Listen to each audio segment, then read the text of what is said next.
As we drive along Rwanda's western border, I quickly learned that despite being a landlocked country, Rwanda still enjoys some great beachside views. Between the border of Rwanda and the Democratic Republic of Congo is Lake Kivu, one of Africa's largest lakes.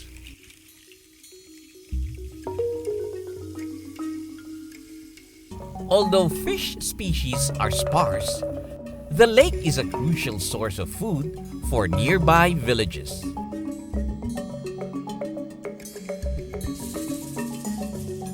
But at its depths of 300 meters, another important resource can be found: tons of carbon dioxide and methane, with an electricity generating capacity enough to power the country.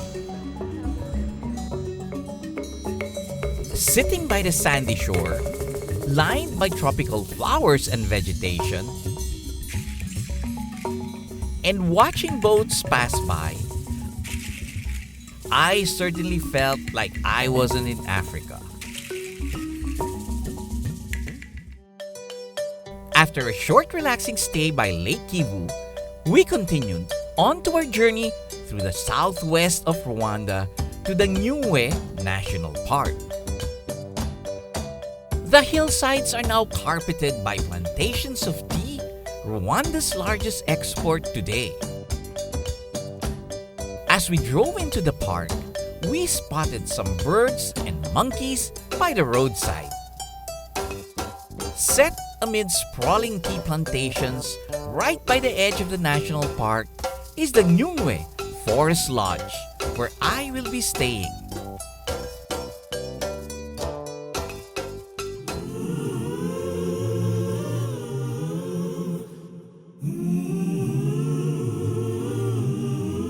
I enjoyed the quiet pleasure of walking among the lush green plants and taking in the views of the thick forest.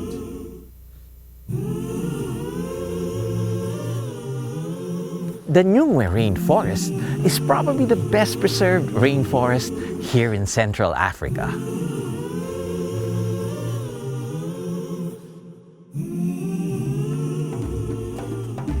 I made my way into the heart of the forest of Nyungwe, led by my guide, Hope. So you were saying how many species of trees and plants and flowers are here? We have more than 1,000 species of trees and grasses. Among those trees, our ancestors used to use them as a medicine plant. Okay. And for example, this one is called Hagenia. If you're boiling the bark of Hagenia. Oh, the bark of it. It's like a painkiller. Painkiller.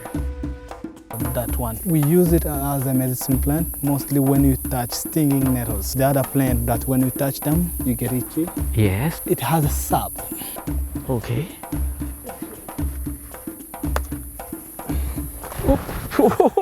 Don't fall. I can't go back by myself. I'll get lost in the jungle. Actually, when you get stung by stinging nettles, you just put this sap on you, then it stops stings. We have chimpanzees in this park. Mm-hmm. I've heard that when they have stomach pain, yeah, this one. I see. A big question mark will be, could we also use it? Because the difference is only the genes. Yeah, it's almost the same. But that will be for researchers. I'll learn a lot from you. Just don't fall in a cliff. I don't know. As we trekked deeper into the forest, Hope pointed out more plant species of such big variety. Those are blackberries. Yes. Actually, they are ripe when they are black. When they are red, they are not ripe. The Nyungwe rainforest is home to over 200 kinds of birds and about 100 animal species. Can you see all of them? I sure can't. They're just very good at hiding. But I can hear all the different sounds they make. I hear the birds, but I haven't seen a single bird. Hope also teaches me an interesting tip for not losing your way in the jungle. by watching the moss growing on the trees. Most of the trees will be just having moss on one part of the tree, which can show direction Of north and south. and north and south. So the moss will be which side? Here, because we are in south hemisphere, Yeah. then there it will show you south. South. But when we are going in northern hemisphere, The moss will be on. north. So if I get lost in the jungle, That will be I can use this. if you don't have your iPhone, of course. That's another story. To get a sense of Niue scale, Hope takes me to a 200-meter hanging bridge. Ready? Yes. Would you want to go first, or do you want me to go first? You go first, so if it falls, I help you. Suspended 70 meters above the forest floor, one can get an unobstructed view of centuries-old trees, huge ferns, and the thick, untouched forest. Kind of scary, but what a nice view, huh? Fantastic. The ferns are really nice, huh? We can hear even water down. We keep quiet and listen. Yes, I can. Which means there is a stream down. Yes. The Niue rainforest is hundreds of thousands of years old. It used to be home to thousands of elephants before they were hunted down. Hope tells me that the forest's ecology hangs on a delicate balance because plant species no longer have natural predators. There is a government plan to reintroducing again elephant, which will be like ecosystem balancing, because without them, then some of these trees are will die. Yeah. Please, You're scared? I have to guide you, huh? you have to help me.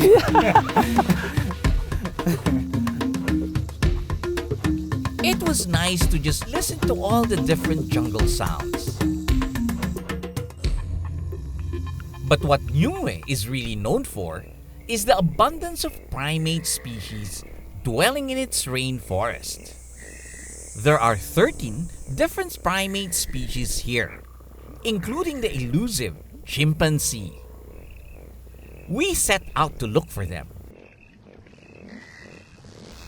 From a distance, we spotted some playful figures on top of the trees. As we got closer to them, it started to rain.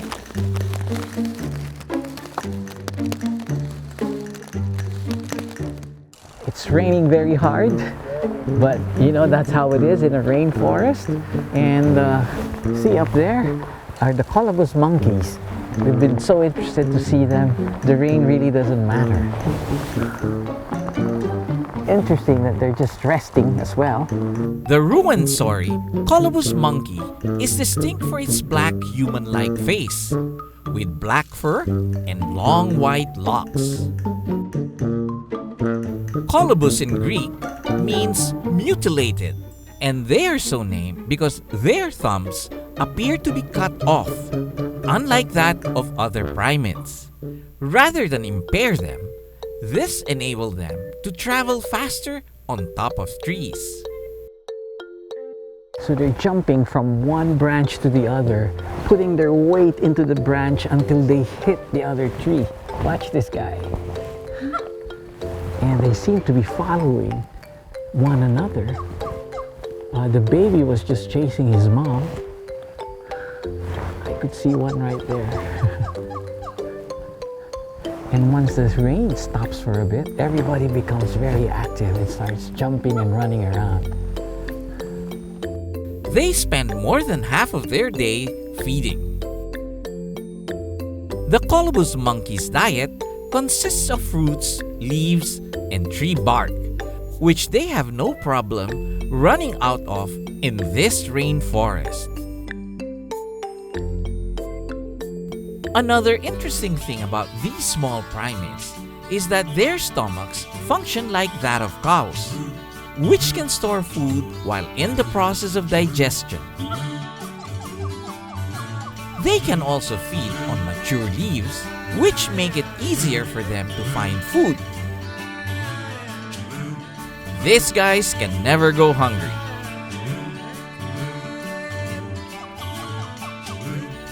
was nice just to follow them around and observe how they eat and interact. Okay, two guys are playing around. Watch them. They make funny sounds at him. I don't know what it is, but it's kind of funny. It's like you're communicating with them when you're here in their turf. You hear that? It's like they're laughing. Watch that. Jumping. Making that sound.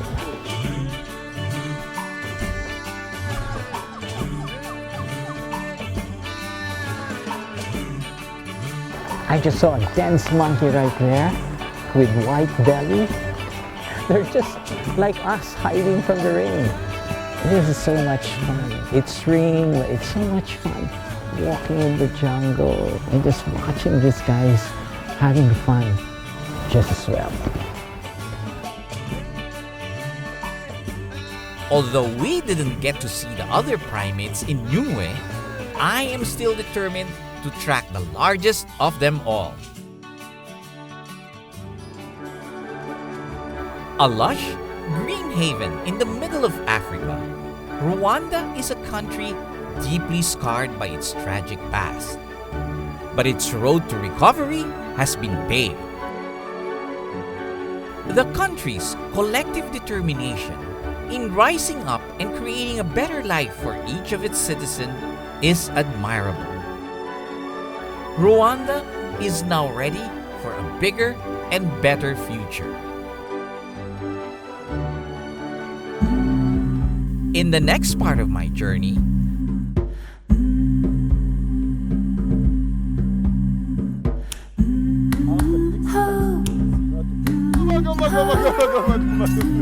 I go deep into the heart of Rwanda's mountains in search for a disappearing species, the last mountain gorillas on Earth. This has been your captain, Joy Roa. See you in the next Asian Air Safari.